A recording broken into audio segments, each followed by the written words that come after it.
Good day. This is part 3 of graph theory, Hamilton circuits, Hamilton path, and traveling salesman problem. So let's define what is Hamilton path and Hamilton circuit.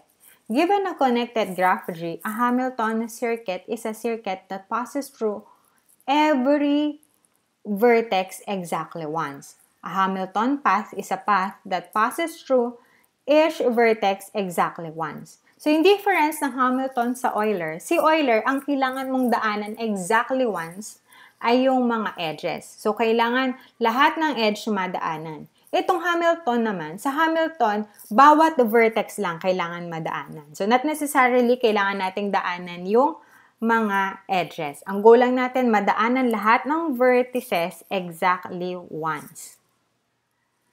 So, let's have an example. In this graph, tingnan natin kung meron tong Hamilton circuit or Hamilton path. Simulan muna natin sa Hamilton path. So, ang gulang mo lang is madaanan lahat ng vertices. So, mag-start tayo with E. Pwede tayong dumaan ED to A, to B, to C. So, that's an Hamilton path. Okay? Now, tingnan naman natin kung meron tayong Hamilton circuit. So, pag circuit, kailangan babalik tayo dun sa pinanggalingan. So, mula kay E, daanan natin si D, daanan natin si A, daanan natin si C, si B, and then si E. So, this is a Hamilton circuit. Okay, another example. So, try muna nating daanan or hanapan ng Hamilton path. So, ang goal lang is madaanan lahat ng vertices. So, this is an Hamilton path. Hamilton circuit.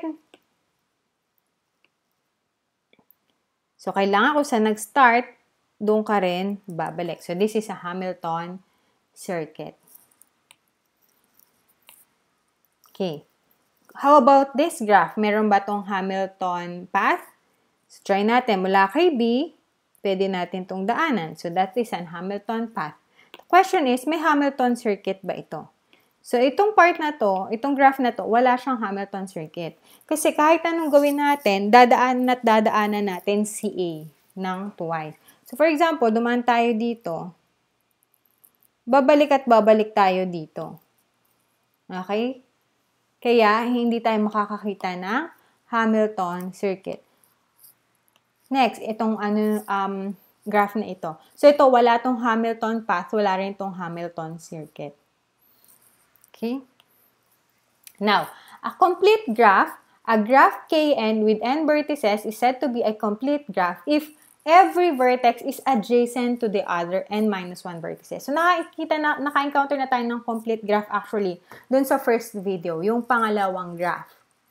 Okay? So, a graph daw is complete kapag may adjacent siya to other vertices. To lahat ng other vertices. So, lahat ng vertices dapat adjacent to the other vertices. So, these are examples of complete graph. So, we have one vertices. So, that's just a node. And then, a graph with two vertices. So, meron lang siyang one edge for a complete graph. A graph with three edges. So, meron siyang tatlong edge na connecting yung tatlong graph. A graph with four vertices, we have 6 edges.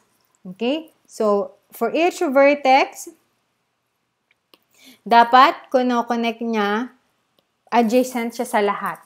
Okay? So, ito din, adjacent din siya sa lahat. Itong graph din na to, adjacent siya sa lahat ng vertex. So, that's a complete graph.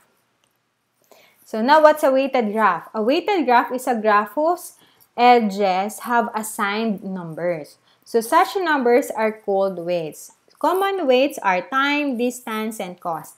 Complete graphs that are weighted are simply called complete weighted graph.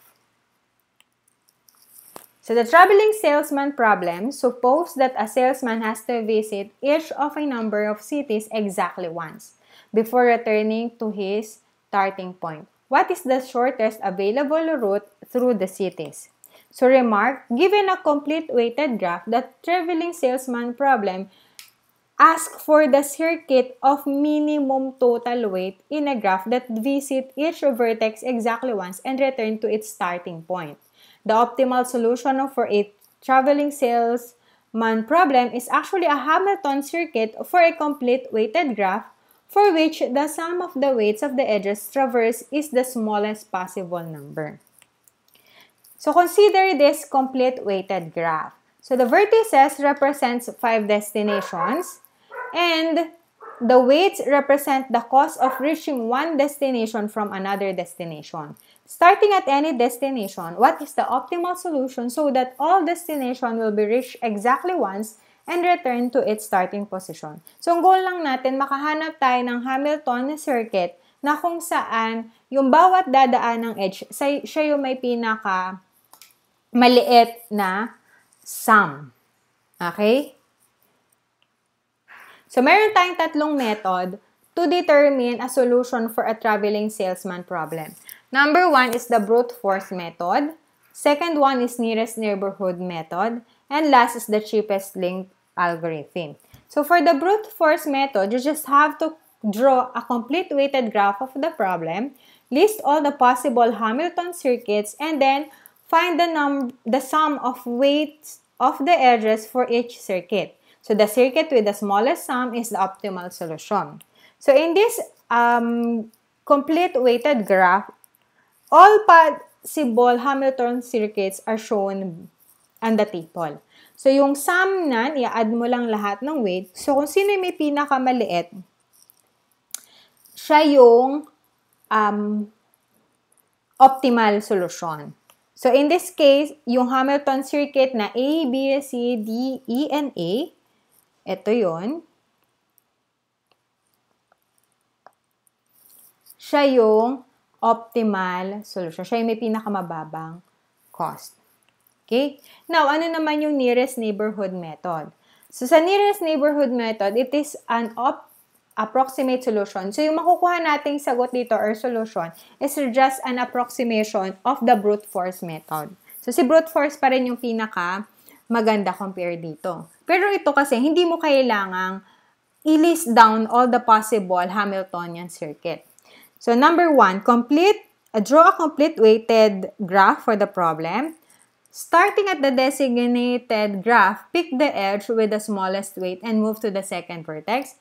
At the next vertex, pick the edge with the smallest weight that doesn't go to the vertex already used. And last, continue until the circuit is completed. So, the sum of the weights is an approximation to the optimal solution. So, let's have an example. So, in this example, kunwari, piliin natin ano yung pinakamababang weight. So, we have 200, yung A to B. Okay? So, ngayon, kung dito tayo pupunta from B to A, so from B to A, and then A, yung susunod na pinakamura, which is yung 240, papunta kay E, yung susunod, mafo-force na tayong bumalik kay B. So, hindi na pwede yon. Dito naman, kung papansinin nyo, ang lalaki nung amount. Okay? So, hindi rin optimal yon. Ang gawin natin, balik tayo dito sa, mag-start tayo kay A, papunta kay B. So, from A to B, then B to C, we have 310. Compared kanina na 410, 350, at saka 375. So, mula dito, yung next na mura is yung 400. Dito, hindi na tayo pwede bumalik kasi magkakaroon ka na, babalik ka kay A. So, ang option mo na lang is 425, 425, and 410. So, dito tayo pupunta. Okay? And then, from E, punta tayo kay D, and then kay A. So, Hamilton circuit, yung kailangan natin hanapin. Kailangan natin bumalik kay A. Okay? So, the approximation is the sum of cost will be 1,685.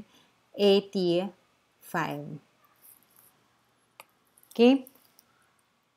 ano pa yung isang method? The cheapest link algorithm. So, sa cheapest link algorithm, draw a complete weighted graph for the problem. Pick the edge with the smallest overall weight. In a case of a tie, pick at random. Pick the edge with the next smallest overall weight that doesn't enclose a smaller circle that doesn't reach every vertex or result in 3 chosen edges coming from the same vertex. Repeat step 2 until Hamilton circuit is completed. Okay. So, paano ba yung Hamilton cheapest link algorithm? So, sa cheapest link algorithm, una, i-list down mo lang muna lahat ng weights from smallest to highest. So, we have 200, 240, what's next? We have 310, 350, 375, 410, 415, 425, and last is 510. So, gawin natin, tingnan lang natin yung mga edge. So, sa 200, ito yung edge. So, we can choose itong edge na A to B.